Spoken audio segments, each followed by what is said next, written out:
গত 18 এবং 19 April CPIM লিবারেশনের Paschimbanga রাজ্য কমিটির পক্ষ থেকে মুর্শিদাবাদে যে সাম্প্রদায়িক উত্তেজনা, হিংসা, বিদ্বেষ, বিভাজনের বিষয় চলছে, তার পরিবর্তে একটি টিম, রাজ্য কমিটির একটা টিম গত 18 এবং 19 তারিখ পরিদর্শন করে তাদের একটা রিপোর্ট তারা আজকে সাংবাদিক সম্মেলনে বলবেন। উপস্থিত আছেন সিপিআইএম কেন্দ্রীয় কমিটির সদস্য জয়ন্তী দেশমুখ, সিপিআইএম রাজ্য কমিটির সদস্য চন্দ্রস্মিতা চৌধুরী এবং সিপিআইএম রাজ্য কমিটির সদস্য রণজয় সেনগুপ্ত। এরা তিনজন আওয়ামী লীগে গেছিলেন, কিন্তু বিগত এই তিনজন ব্যাপী পরিদর্শন করেছেন। সেই রিপোর্টটা আজকে সাংবাদিকদের কাছে মুর্শিদাবাদে আমরা গত 18 এবং 19 এপ্রিল দুদিন ধরে আমরা মুর্শিদাবাদের বিভিন্ন এলাকা আমরা পরিক্রমা করেছি এবং পর্যবেক্ষণ করেছি। তার উপর আমরা একটা রিপোর্ট তৈরি করেছি। সেই রিপোর্টটা আজকে আমরা সাংবাদিকদের কাছে তুলে ধরতে চাই। এটা বিস্তারিত একটি রিপোর্ট, আমরা 4 পাতার একটা রিপোর্ট আমরা তৈরি করেছি। আমাদের টিমে ছিলেন মলয় তেওয়ারি, রণজয় সেনগুপ্ত, চন্দ্রস্মিতা চৌধুরী, বর্ষা বড়াল, রিতম মাঝি, মনভোলা চৌধুরী, রাজীব রায়, প্রিয়া রাম এবং আমি জয়তী দেশমুখ। তো সেই রিপোর্ট সংক্ষেপে বলবার আগে, বর্তমান যে ঘটনা গোটা দেশকে কাঁপিয়ে দিয়েছে, আমাদের সবাইকে চরমভাবে আলোড়িত করেছে, সেটা হলো কাশ্মীরের ঘটনা। আজকে মোদী সরকার কাশ্মীরকে, গণতন্ত্রকে পায়ের তলায় পিষে ফেলে এবং সেখানে একটা উগ্র জিগির তুলে তারা কাশ্মীর সমস্যাকে সমাধান করতে চেয়েছিল। কিন্তু গণতন্ত্রের চুটি চেপে ধরে এবং উগ্র জিগির তুলে প্রমাণিত হলো কাশ্মীর সমস্যার সমাধান হয় না এভাবে। ফলে আজকে এই যে ঘটনা, মর্মান্তিক ঘটনা, নিন্দা করবার কোনো ভাষা আমাদের নেই। বর্বরচিত এই হামলাকে আমরা তীব্র নিন্দা জানাই। আমরা এর বিচার বিভাগীয় তদন্ত দাবি করি। পাশাপাশি আমরা কেন্দ্রীয় সরকারকে দায়ী করব যে তারা যেভাবে কাশ্মীর পলিসি তারা নিয়েছে, সেই কাশ্মীর পলিসি চরমভাবে আজকে বিপর্যস্ত এবং ব্যর্থ। এই ঘটনাকে কাজে লাগিয়ে যে একটা জিগির তোলবার চেষ্টা চলছে, একটা উগ্র জাতীয়তাবাদী জিগির, একটা প্রতিবেশী রাষ্ট্রের বিরুদ্ধে একটা যুদ্ধ জিগির তোলা, অনেকে আবার এটাকে কেন্দ্র করে তারা রাজনৈতিক ফায়দা লুটতে চাইছে। আমরা কেন্দ্রীয় কমিটির পক্ষ থেকে তার তীব্র বিরোধিতা করেছি। আমরা চাই এই ঘটনায় আমাদের সহানুভূতি এবং আমাদের বেদনা আমরা জানাই যারা নিহত আহত পরিবারের প্রতি। পাশাপাশি আমরা শান্তি, সম্প্রীতি আহ্বান জানাবো। হিংসা নয়, বিদ্বেষ নয়, আমরা ভ্রাতৃত্বের পক্ষে দাঁড়াবো। এই বিষয়টা আমরা কাশ্মীরকে কেন্দ্র করে আমাদের বক্তব্য। মুর্শিদাবাদের ঘটনায় আমাদের সংক্ষেপে কয়েকটি বিষয় আমি রাখবো এখানে।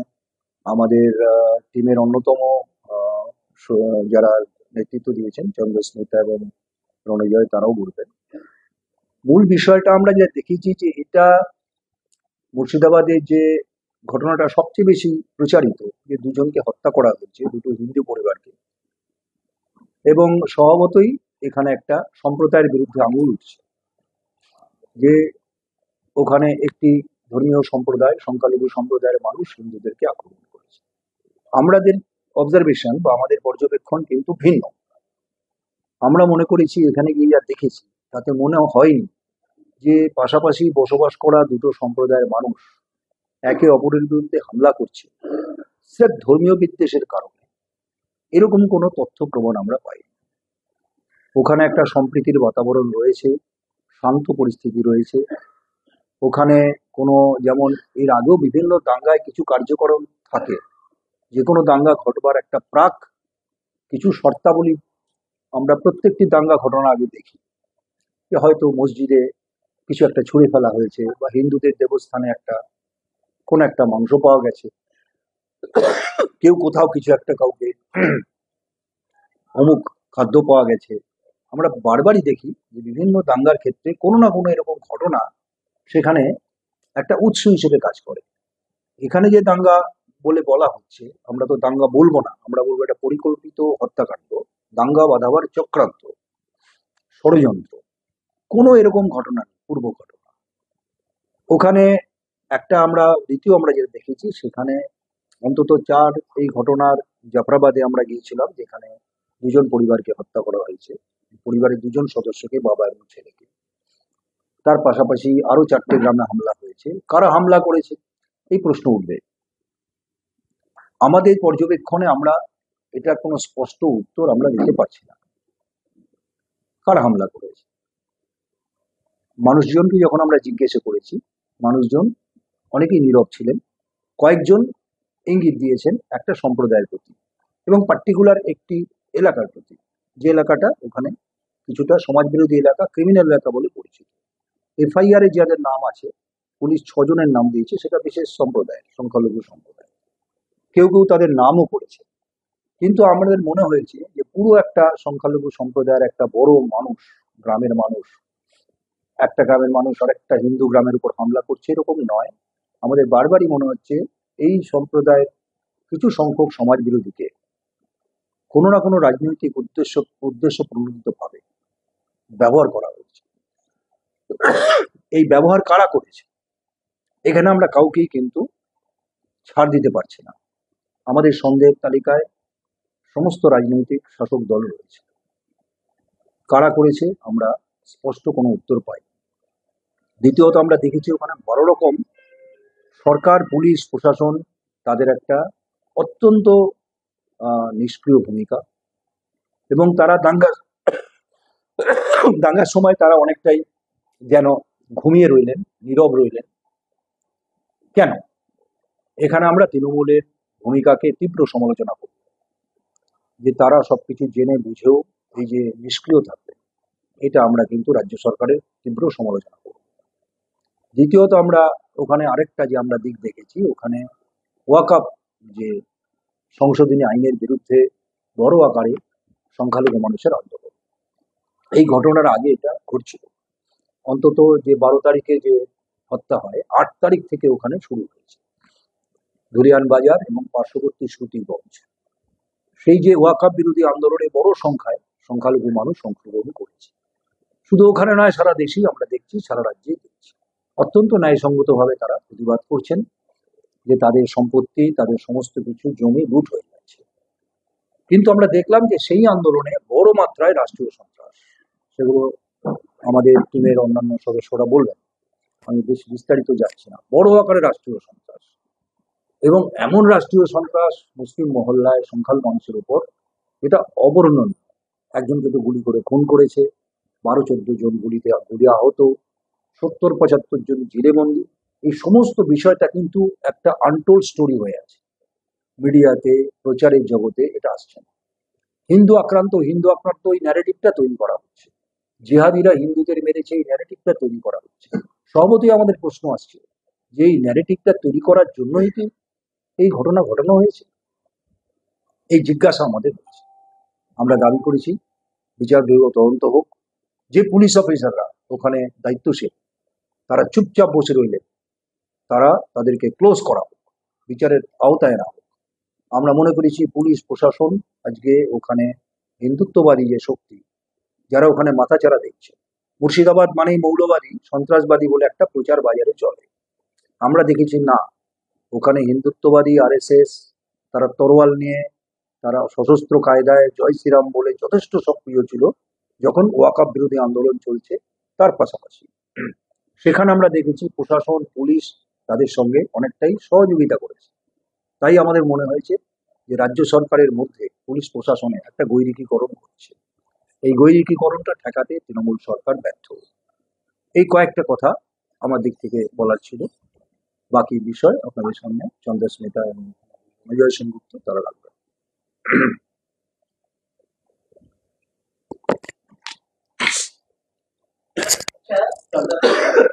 তোমরা তো সরজমিনে তদন্ত করে দেখে আসার পর এখন মোটামুটি তোমাদের দাবি কি? দেখুন, আমরা একদিকে যেরকম আমরা পুলিশ প্রশাসনের কথা বলেছি, সেরকম ভাবে আমরা দেখতে পেয়েছি যে বিএসএফ এর ওখানে কিন্তু একটা বড় ভূমিকা ছিল, এবং বিএসএফ এর ভূমিকা বলতে আমরা ধরুন গ্রামবাসীরা যেটা আমাদের বলেছে, মূলত সুতি এলাকা এবং ধুলিয়ান বাজার এলাকা, সুতি এলাকা এবং ধুলিয়ান বাজার এলাকায় তো সেখানে আমরা দেখেছি যে বিএসএফ কিন্তু ওখানে সব মানে 11 তারিখ রাত থেকে দেখেছি আমরা যে বিএসএফ ঘরে ঘরে ঢুকে যেখানে মহিলা পুরুষ তাদের বাচ্চাদের নিয়ে শুয়েছিলেন এরকম বাড়িতে বাড়িতে ঢুকে শাবল নিয়ে সশস্ত্র বন্দুক নিয়ে শাবল নিয়ে তারা ঘরে ঘরে ঢুকে তারা দরজা রাত্রি 2:30-র সময় তারা ঘরের দরজা ভেঙে তারা ঢুকে কিন্তু যুবক ছেলেদেরকে অ্যারেস্ট করেছে এবং সেটা 1-2 জন নয়, সেটা আমরা পেয়েছি যে বেশ মানে গ্রামের বেশ বহু সংখ্যক ছেলেদের তারা কিন্তু 72 জন ছেলেদের তারা অ্যারেস্ট করেছে। এটা কিন্তু 11 তারিখ রাতে ঘটছে এবং আমরা ধুলিয়ান বাজারে যখন আমরা গেছিলাম তখন আমরা এটা জানতে পারি যে সেখান থেকেও বহু লোকজনকে অ্যারেস্ট করা হয়েছে এবং 13 জনকে সেখানে বিএসএফ কিন্তু গুলিবিদ্ধ করেছে এবং বিভিন্ন মুর্শিদাবাদ মালদা এই অঞ্চলের বিভিন্ন হাসপাতালে কিন্তু তারা ভর্তি। এই খবর কোনো রকম মিডিয়ায় কোথাও কিন্তু আমরা তার কোথাও সেটা পাচ্ছি না। এটা উঠে আসা খুব জরুরি বলে আমাদের মনে হয়েছে এবং বিএসএফ এর বিরুদ্ধেও কিন্তু আমরা সেই জন্য এখানে আমাদের যে রিপোর্ট সেটা আমরা তৈরি করেছি। গ্রামের মানুষের কাছে আমরা বারবারই যে দাবিগুলো আমাদের কাছে উঠে এসছে সেটা হচ্ছে আরএসএস এর ওখানে সক্রিয়। আমরা দেখেছি যে ধুলিয়ান বাজারে আরএসএস সক্রিয়ভাবে সেখানে তরোয়াল নিয়ে ঘুরে বেরিয়েছে 11 তারিখ থেকে এবং সেখানে সেটা কিন্তু বিএসএফ এর সামনেই ঘটেছে। বিএসএফ কিন্তু 11 তারিখই সেখানে ডিপ্লয়েড ছিল এবং সেই বিএসএফ এর সামনে 11 তারিখই কিন্তু তারা এই তরোয়াল নিয়ে ঘুরে বেরিয়েছে। অতএব আমরা মনে করি যে বিএসএফ এরও কিন্তু একটা বিএসএফ এর বিরুদ্ধে আমরা সেজন্য কথা বলছি এবং পুলিশের ভূমিকা তো সেখানে বলেছেনই জয়তুদা। আমি পুলিশের ভূমিকাটা নিয়ে আর বিস্তারিত বলবো না। এটা আমাদের কাছে স্পষ্ট যে পুলিশ সেখানে নিষ্ক্রিয় ছিল। বারবার ফোন করা সত্ত্বেও কোনো রকম ভাবে পুলিশ কিন্তু সেখানে কোনো রকম ভাবেই মানে কোনো ফোন রিসিভ না করা, খবর পেয়েও এটা বলা যে উত্তেজনা ছড়াবেন না, এ ধরনের কথাবার্তা কিন্তু বহু মানুষদের থেকে আমরা জানতে পেরেছি। অতএব পুলিশ প্রশাসন আমরা মনে করি যে পুলিশ প্রশাসনের একটা বড় ভূমিকা আছে। এটা কিন্তু রাজ্য সরকার এই যে ভূমিকা সেটাকে কিন্তু এটা ডিনাই করতে পারে না। এটা আমাদের বারবারই মনে হচ্ছে রাজ্য সরকারের যেমন ভূমিকা আছে তেমন ভাবে এই যে মানে সম্প্রীতিকে ধ্বংস করার যে একটা চক্রান্ত সেটা কিন্তু আমরা দেখেছি। আমরা মহিলাদের মধ্যে সুতি এলাকায় আমরা মহিলাদের মধ্যে এক ধরনের আতঙ্ক দেখেছি, যে আতঙ্ক যে রাষ্ট্রীয় সন্ত্রাস যেখানে যেখানে রাষ্ট্রীয় সন্ত্রাস ঘটে, যেখানে যেখানে রাষ্ট্র নিজের শক্তি প্রয়োগ করে, আমরা সেখানে সেখানে এরকম মেয়েদের মুখে এই অসহায় এক ধরনের ভয়ের চিহ্ন আমরা দেখতে পাই। আমরা গুজরাট রাইটের সময় এরকম দেখতে পেয়েছিলাম, আমরা আজও দেখতে পাচ্ছি। এবং শুধু সেটাই নয়, আমরা ধরুন এই এটার সঙ্গে আমরা বলবো যে যেখানে ধরুন জাফরাবাদ যেখানে হিন্দু মহিলাদের উপরে আক্রমণ হয়েছে বারবারই বলা হচ্ছে, সেটাকেও আমরা দেখেছি যে সেখানে মহিলারা বারবারই বলছে যে গালিগালাজ করতে করতে সেখানে ঢোকা, তাদেরকে সন্ত্রস্ত করা, এই যে প্রক্রিয়াটা চলেছে এটা একদিন চলেনি, 2 দিন চলেছে। এই প্রক্রিয়াটাকে বন্ধ করার জন্য পুলিশ প্রশাসন কোনো রকম ভূমিকা নেই। আমাদের তাই এই দাবিগুলো আছে। পরবর্তী পর্যায়ে দলের পক্ষ থেকে কোনো কর্মসূচি নেওয়া হচ্ছে এই ধরনের ঘটনার পরিপ্রেক্ষিতে? আমরা অবশ্যই আমরা তো বিভিন্ন রকম ভাবে ডেপুটেশন দেব, আমরা বিভিন্ন রকম ভাবে বিভিন্ন প্রচার চালাবো। আমরা যেটা মনে করছি যে এই যে দেখুন যে একটা যেটা জয়তুদা বলার চেষ্টা করছিল, একটা ন্যারেটিভ সব জায়গায় চলছে যে হিন্দুরা আক্রান্ত, যে মুসলমান ছেলেরাও যে আক্রান্ত, মুসলমানদের ওপরেও যে একটা ভয়ঙ্কর ভাবে তাদের উপরেও যে টেরার নেমে এসেছে এবং রাষ্ট্রীয় সন্ত্রাস নেমে এসেছে, সেটা কিন্তু কোথাও আসছে না। আজকে রাজ্যপাল দেখা করতে গেলেন শুধুমাত্র শামসেরগঞ্জে দেখা করতে হিন্দু এলাকাগুলোতে দেখা করতে গেলেন, জাফরাবাদে দেখা করতে গেলেন। আজকে কিন্তু দেখা করতে গেলেন না যেখানে আরেকটি যুবক মারা গেছে সুটি এলাকায়, সেখানে কিন্তু রাজ্যপাল দেখা করতে গেলেন না। আমাদের অবশ্যই এটা মনে হয় যে আমাদের অবশ্যই এর বিরুদ্ধেও আমাদের জনমত তৈরি করতে হবে, যেটা কোনো সম্প্রীতির যে বাতাবরণ পশ্চিমবঙ্গে আছে সেটাকে ধ্বংস করা চলবে না। এই সম্প্রীতির পরিবেশকে আমাদের আবার করে নতুন করে তৈরি করতে হবে। রণজয় বলবে তো 15 মিনিট হয়ে গেছে। ঠিক আছে, আরো 10 মিনিট পর। এডিট করো। রণজয় আসুন।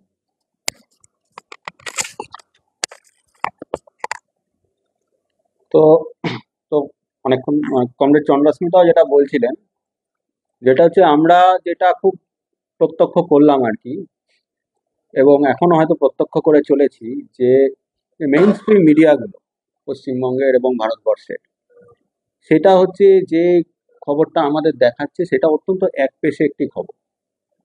এমন একটা ন্যারেটিভ তৈরি করার চেষ্টা হচ্ছে যেন পশ্চিমবঙ্গের একটা সংখ্যালঘু কমিউনিটির দ্বারা পশ্চিমবঙ্গের হিন্দুরা আক্রান্ত হচ্ছে, এরকম একটা ন্যারেটিভ তৈরি করবার চেষ্টা হয়েছে।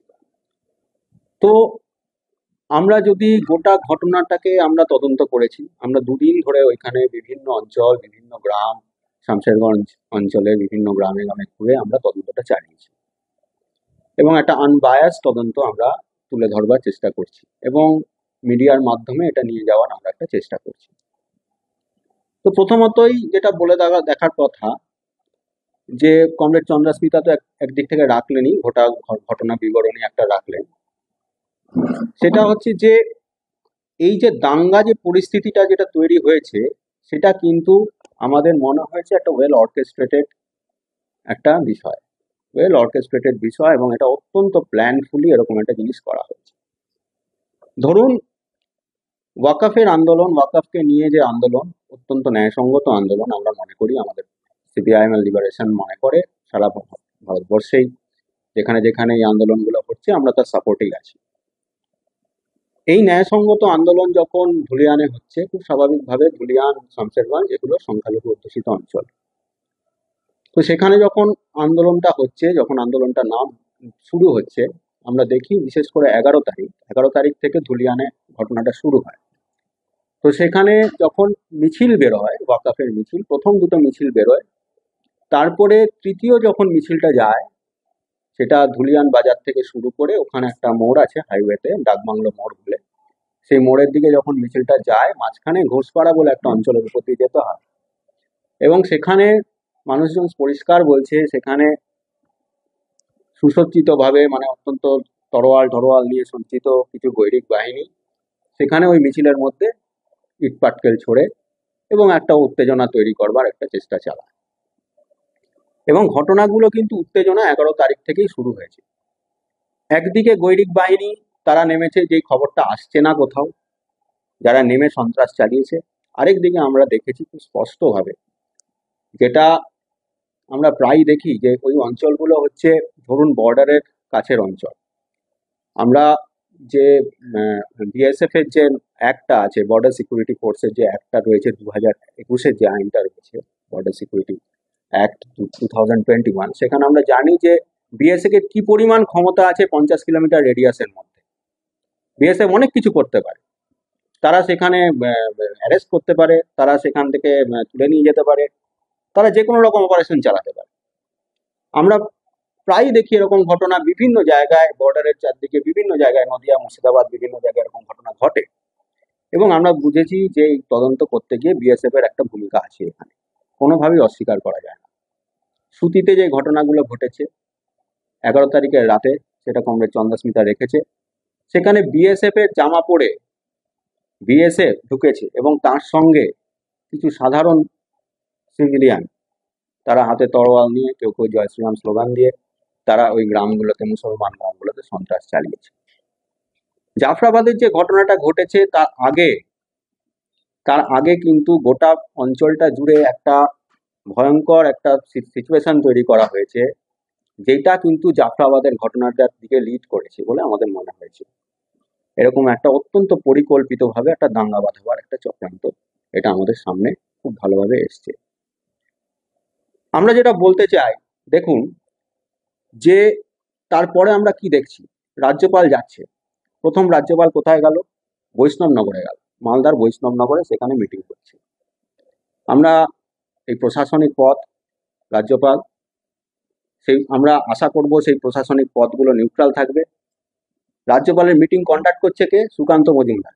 হতে পারেন এমপি, হতে পারেন এমপি, কিন্তু তিনি তো একটা মানে রাজ্যের একটা বিজেপি সভাপতিও বটে। রাজ্যপালের মিটিং সে কন্ডাক্ট করছে এবং অত্যন্ত পরিকল্পিতভাবে একটা ন্যারেটিভ সারা পশ্চিমবঙ্গে তৈরি করবার চেষ্টা করছে, যেই ন্যারেটিভটা এর আগেও তারা চেষ্টা করেছিল, ব্যর্থ হয়েছিল। আমরা দেখেছি ওইখানে আমাদের সুন্দরবনে, ওটা জায়গাটা যেটা সন্দেশখালীতে, এরকম একটা ন্যারেটিভ তৈরি করবার চেষ্টা হয়েছে সন্দেশখালীতে, এবং সেই ন্যারেটিভটা আজকেও তারা এই মুর্শিদাবাদকে ধরে নিয়ে যাওয়ার চেষ্টা করছে। এবং আমরা দেখতে পাচ্ছি বিজেপির নেতারা তারপর নেমে পড়েছে পরিষ্কার, এবং সেটা একটা সাম্প্রদায়িক বিভাজন পশ্চিমবঙ্গে তৈরি করবার জন্য। পশ্চিমবঙ্গের মধ্যে অবশ্যই মুর্শিদাবাদে, শামশেরগঞ্জে আক্রান্ত নারীরা হয়েছে, অবশ্যই হয়েছে, কমরেড চন্দ্রাস্মিতা বললে। এবং আমরা দেখেছি যেখানে জাফরাবাদ, সেইখানে যেমন হিন্দু মহিলারা বিভিন্ন রকমভাবে আক্রান্ত হয়েছে, তেমনি সুতিতে সেখানে মুসলমান মহিলারা আক্রান্ত হয়েছে, বিএসএফ এর দ্বারা আক্রান্ত হয়েছে। আরেকটা পয়েন্ট কিন্তু ভুলে গেলে, তার মানে এখানে নারীদের উপর আক্রমণটা, এটাকে সাম্প্রদায়িকরণ করার কিন্তু কোনো জায়গা নেই। নারীদের উপর আক্রমণ, সেটা নারীদের উপর আক্রমণ, সেটাকে যে একটা অত্যন্ত ঘৃণ্যভাবে একটা সাম্প্রদায়িকরণ করার চেষ্টা হচ্ছে, আমরা তার বিরুদ্ধে। আমরা আরো দেখেছি যে একটা দুটো টেরারের দুটো পার্ট আছে। একটা টেরারকে আমরা দেখেছি, সেটা কিন্তু সরাসরি রাষ্ট্রীয় সন্ত্রাস। ধরা যাক 11 তারিখে তারবাগান বলে ধুলিয়ানের 22 নম্বর ওয়ার্ড, ধুলিয়ান মিউনিসিপ্যালিটির 22 নম্বর ওয়ার্ডে, সেখানে তারবাগান বলে যে অঞ্চলটা আছে, একদম নিম্নবিত্ত মানুষের বাস, একদম হতদরিদ্র মানুষের বাস, বিশেষ করে সংখ্যালঘু মানুষের বাস। সেখানে নির্বিচারে রায়ট কন্ট্রোলের জন্য অনেক উপায় আছে, আমরা জানি। জলকামান চালানো যেতে পারে, সেখানে রাবার বুলেট চালানো যেতে পারে, টিয়ার গ্যাস চালানো যেতে পারে, অনেক কিছু করা যেতে পারে রায়ট কন্ট্রোল করে। কিন্তু আমরা দেখছি একদম আউটরাইট গুলি চালানো হচ্ছে। 13 বছরের ছেলে, তার কিডনিতে গুলি লেগেছে, বহরমপুর হাসপাতালে ভর্তি আছে। 13 জনের গায়ে গুলি লেগেছে বিভিন্ন রকম ভাবে। এবং আমরা দেখছি যে সমস্ত নর্মকে ভায়োলেট করে আপার পোর্শন অফ দ্য বডিতে গুলি চালানো হচ্ছে। এটা কি ধরনের? মানে আমরা কোথাও না কোথাও আমাদের কেন্দ্রীয় বাহিনী সেটা ঠিকই করে নিচ্ছে, মুসলমান মানেই হচ্ছে সন্ত্রাসবাদী, সন্ত্রাসবাদীদের উপরে আমরা গুলি চালাবো। এটা হচ্ছে আমাদের কেন্দ্রীয় বাহিনীর, আমাদের ভারতবর্ষের কেন্দ্রীয় বাহিনীর ভূমিকা। এবং সবাই বলছে এখানে বিএসএফ এর ভূমিকা আছে। পুলিশও অপদার্থ, পুলিশের অপদার্থতার কথা আমাদের সামনে এসছে, যে 2 দিন ধরে 3 দিন ধরে ওখানে দাঙ্গা পরিস্থিতি তৈরি হচ্ছে। রাজ্য সরকার কি করছিল? রাজ্য সরকার সেই দাঙ্গা পরিস্থিতি মোকাবিলা করবার জন্য কি ব্যবস্থা নিয়েছে, সেটা তো রাজ্য সরকারকেও ছাড় দেওয়া যায় না।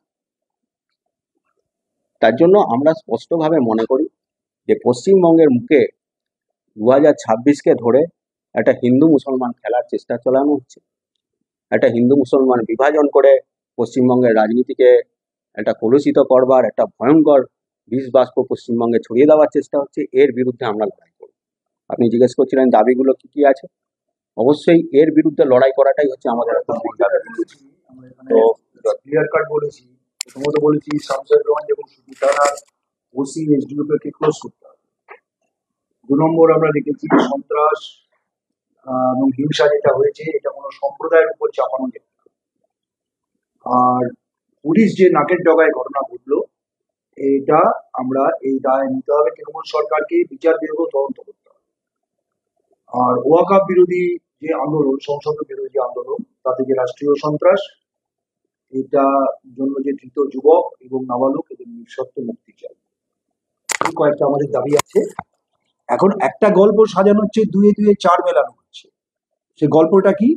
যে ওয়াকাফ বিরোধী আন্দোলনটা হিংসাত্মক হয়ে উঠে গিয়ে দাঙ্গা করে দিল মুসলমানরা।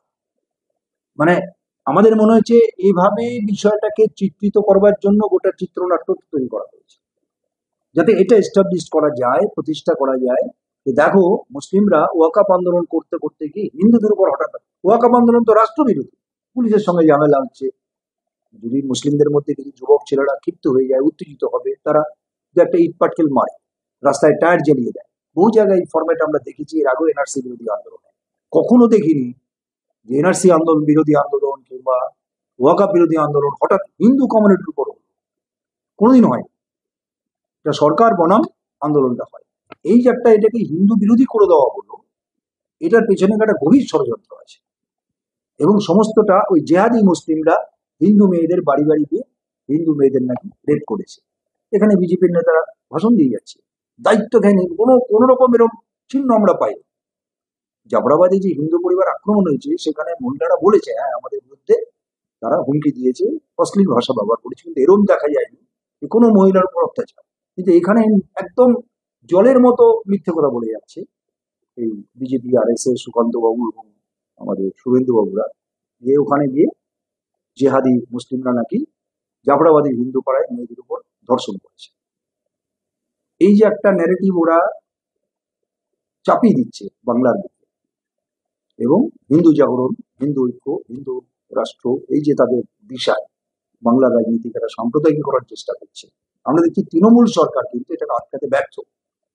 এমনকি আমাদের এই পর্যন্ত আমরা বলেছি, আরো উল্লেখ করেছি যে তৃণমূলের রাজ্য প্রশাসন, পুলিশ প্রশাসন, তার মধ্যে একটা বৈরিকরণ হয়ে যাচ্ছে ধীরে ধীরে।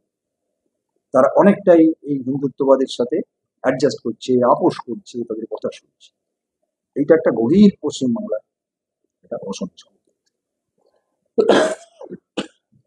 আরেকটা আমি একটা বিষয় একটু বলি, সেটা হচ্ছে যে আমরা যখন সুতি এলাকায় গেলাম, সেখানে যে রাষ্ট্রীয় সন্ত্রাসটা ঘটেছে, যদি একটু ভালো করে দেখা যায় সেখানে দেখবেন যে যে যুবকদেরকে অ্যারেস্ট করা হয়েছে সেই যুবকদেরকে কোনো রকম তাদের পরিবারকে অ্যারেস্ট মেমো থেকে শুরু করে কোনো রকম তাদের বিরুদ্ধে কি চার্জ নিয়ে আসা হচ্ছে সেটাও কিন্তু দেওয়া হয়নি। আমরা দেখছিলাম যে তাদেরকে এত বড় চার্জ দিয়ে দেওয়া হচ্ছে, টেরোরিজমের চার্জ দিয়ে দেওয়া হচ্ছে। এই যে রাষ্ট্রীয় সন্ত্রাস, এই যে রাষ্ট্রীয় সন্ত্রাস একটা সম্প্রদায়ের মানুষের উপরেই শুধুমাত্র সংগঠিত করা হচ্ছে, এটা কিন্তু পশ্চিমবঙ্গে মেনে নেওয়া যায় না। যে আমরা দাবিগুলো করেছি যে বিচার বিভাগীয় তদন্ত, সেটা আমরা চাই যে অবিলম্বে যাতে সেটা অবিলম্বে হয়। আরেকটা বিষয় একটু তথ্য সহকারে তুলে ধরা দরকার বলে মনে হয় আমাদের।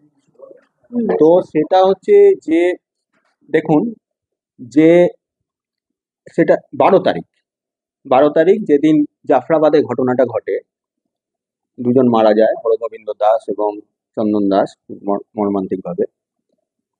তো সেদিন 11টা থেকে প্রায় 10টার থেকে, তার থেকে জাস্ট 1.5 কিলোমিটার দূরে ধুলিয়ান বাজারে আমরা দেখেছি, সেখানে তদন্ত চালিয়ে দেখতে পেরেছি সেখানে বেছে বেছে হিন্দু মুসলমানদের দোকান বেছে বেছে, আমরা আপনাদের কাছে ছবিও তুলে ধরতে পারি আপনারা যদি চান, সেখানে যে একটা দোকান মুসলমানের, আরেকটা দোকান হিন্দু, বেছে বেছে মুসলমান দোকানগুলোকে ভাঙা হয়েছে, ধ্বংস করা হয়েছে।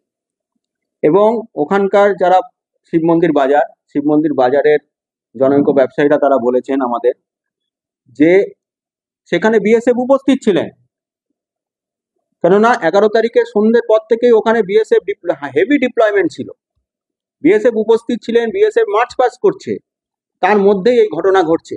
অথচ 1.5 কিলোমিটার দূরে জাফরাবাদে প্রায় ঠিক একই সময় যখন ওই ঘটনা ঘটছে, আক্রমণ চলছে, দাঙ্গা পরিস্থিতি তৈরি হচ্ছে, সেখানে মানুষ সারাদিন ডেকে BSFও পৌঁছচ্ছে না, পুলিশও পৌঁছচ্ছে না।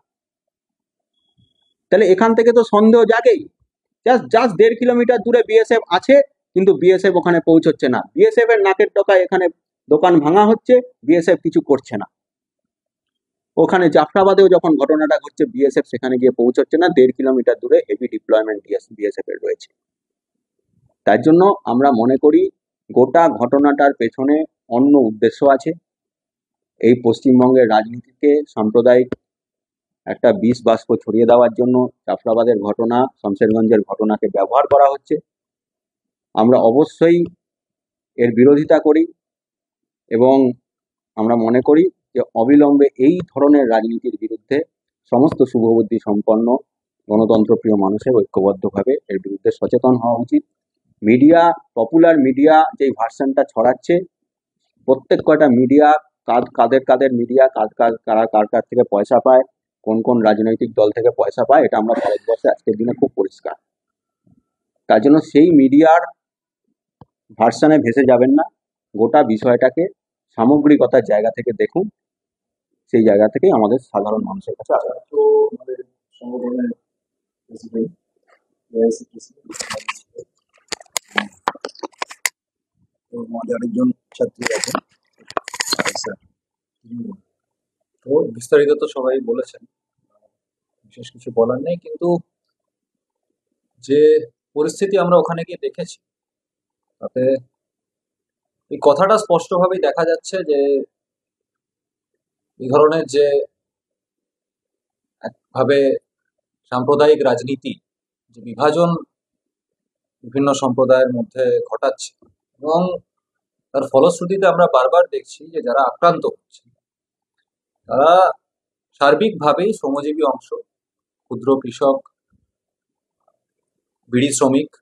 এবং আমরা যদি দেখা যায় যে জাফরাবাদ বা শামশেরগঞ্জ এই বিভিন্ন জায়গাগুলোতে আমরা যখন ঘুরছিলাম, আমরা দেখছিলাম স্পষ্টভাবেই যে বিড়ি শ্রমিক পরিবার আছেন, ক্ষুদ্র কৃষক পরিবার আছেন, বা পরিযায়ী শ্রমিকদের পরিবার, এই ধরনের পরিবারগুলোকে বেছে বেছে যারা সমাজের প্রান্তিক অংশে রয়েছেন এবং অবশ্যই তাদের অর্থনৈতিক অনিশ্চয়তা, সামাজিক রাজনৈতিক ক্ষেত্রে অনিশ্চয়তা আর অনেক রকমের বেশি, তাদের উপরে বিভিন্নভাবে আক্রমণ হচ্ছে।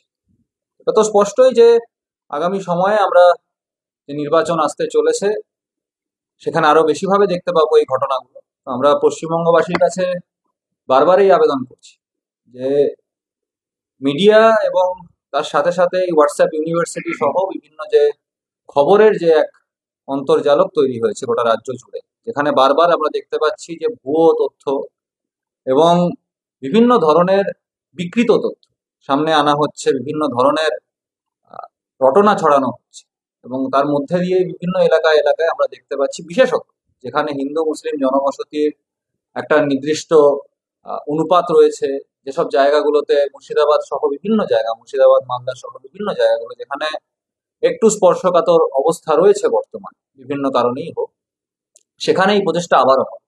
তো এটা আমরা স্পষ্টভাবেই মনে করছি যে এই রাজ্যের সাধারণ মানুষ, তাদেরকে আজকে ঐক্যবদ্ধ থাকতে হবে। আমাদের যে এত বছরের যে আমাদের ঐতিহ্য রয়েছে, আমাদের যে সেই ব্রিটিশ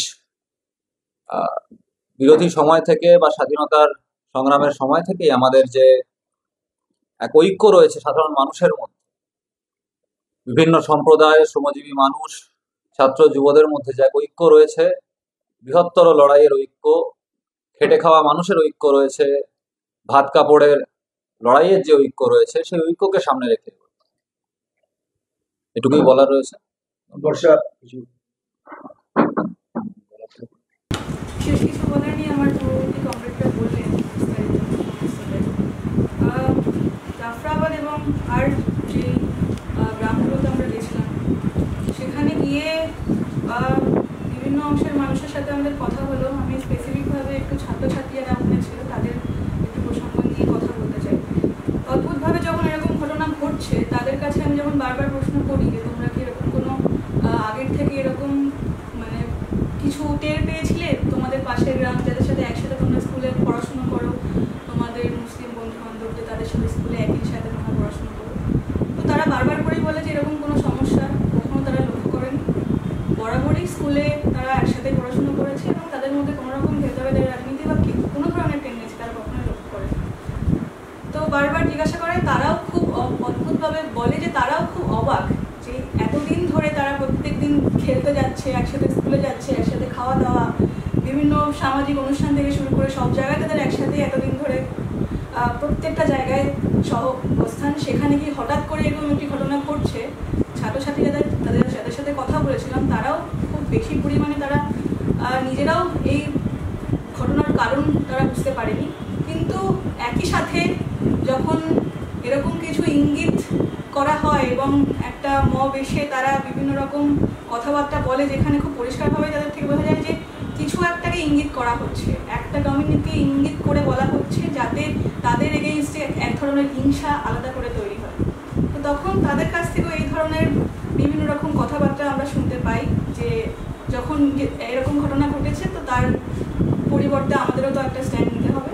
তো আমি বলছি যে সার্বিকভাবে দেখতে গেলে মানুষের মধ্যে যে হিংসার বীজ তৈরি করা হচ্ছে, বিশেষ করে ছাত্রছাত্রীদের মধ্যে যারা কথাবার্তা নিয়ে পরবর্তী সমাজের ভবিষ্যৎ, তাদের মধ্যে এত অল্প বয়স থেকে থেকে এই ধরনের সাম্প্রদায়িক বীজ যেটা তৈরি করা হচ্ছে সেটা সার্বিকভাবে সমাজের অগ্রগতির ভূমিকার ক্ষেত্রে একটা বড় রকমের বাধা তৈরি করবে। এবং কোথাও একটা গিয়ে তাদের সাথে কথা বলে দেখতে পাচ্ছিলাম যে এই ধরনের ঘটনা তৈরি করা এবং স্কুলগুলো তার পরবর্তী সময় ক্যাম্প হয়ে যাওয়া এবং অনির্দিষ্টকালীন সময়ের জন্য স্কুলগুলো বন্ধ, পরীক্ষার সময় স্কুলগুলো বন্ধ, তারা জানেও না কবে স্কুল খুলবে, কী রকম পরিস্থিতি হবে এবং আদেও তারা স্বাভাবিকভাবে যেই রকমভাবে স্কুলগুলোতে ফিরে পড়াশোনা করতে পারতো সেরকম একটা স্বাভাবিক সিচুয়েশন তৈরি হবে কিনা। তো শুধুমাত্র তো বিভেদের রাজনীতি নয়, সার্বিকভাবে যে পড়াশোনার মৌলিক অধিকার সমস্তটাই খর্ব করার দিকে এই যে চক্রান্ত হচ্ছে, এটাই বলার। আরেকটা লাস্ট জিনিস আমরা বলে আমি শেষ করতে চাই, সেটা হচ্ছে দেখুন যে কাশ্মীরের ঘটনাটার পরেও যদি আপনি দেখেন এই সময় দাঁড়িয়ে যে আজকে কাশ্মীরের ঘটনা আমরা শুরুই করেছিলাম আমাদের এই কনফারেন্সটা যে কাশ্মীরের যারা মারা গেছেন 26 জন তাদের প্রতি শ্রদ্ধা জানিয়ে আমরা অত্যন্ত সবাই সারা দেশ আজকে অবস্থা অবশ্যই। এবং আমরা বারবারই বলে দিতে চাই যে টেরোরিজমের সব দিক থেকেই তার বিরোধিতা করা উচিত, টেরোরিজমের নির্দিষ্ট কোনো ধর্ম হয়। কিন্তু আজকে আমরা পশ্চিমবঙ্গে কি দেখছি, পশ্চিমবঙ্গে কাশ্মীরের ঘটনাটাকে নিয়েও একটা সাম্প্রদায়িক বিভাজনের চেষ্টা চলছে। শুভেন্দু অধিকারী বিরোধী দলনেতা, সে ওপেনলি বলছে যে গাজা যেরকমভাবে আমরা ধ্বংস করে দিয়েছে ইসরায়েল, মর্মান্তিক ঘটনা, সারা বিশ্বের সমস্ত গণতন্ত্রপ্রিয় মানুষ আজকে যার বিরোধিতা করে, গাজার যে ধ্বংসযজ্ঞ চালিয়েছে ইসরায়েল যার বিরোধিতা করে, যেভাবে ধ্বংস করেছে আজকে সেভাবে আমরা ধ্বংস করব। কাকে ধ্বংস করব? একটা কমিউনিটিকে চিহ্নিত করে সে এই সমস্ত কথা বলে যাচ্ছে। আমরা তাই মনে করি এই যে লোক, যে ভারতবর্ষের যে সেকুলারিজমকে প্রতি মুহূর্তে তারা আঘাত করে যাচ্ছে, আমরা সোশ্যাল মিডিয়া থ্রুতে দেখছি শুভেন্দু অধিকারী নিজে চেঁচিয়ে বলছে যে সেকুলাররা এখন কি বলবে, সেকুলাররা এখন কি বলবে।